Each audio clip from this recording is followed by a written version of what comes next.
Hello, Pipamilya.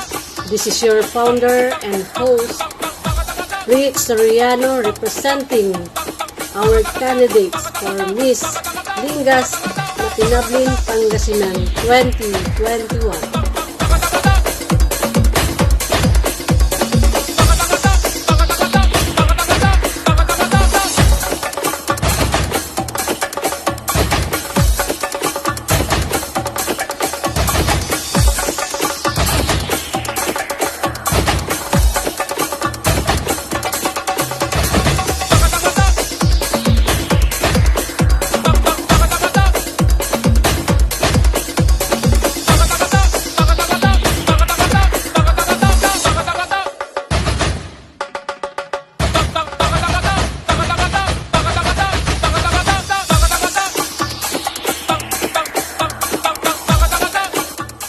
Who will be the next and who will be crowned as Miss Lingas Matinablin Pangasinan 2021?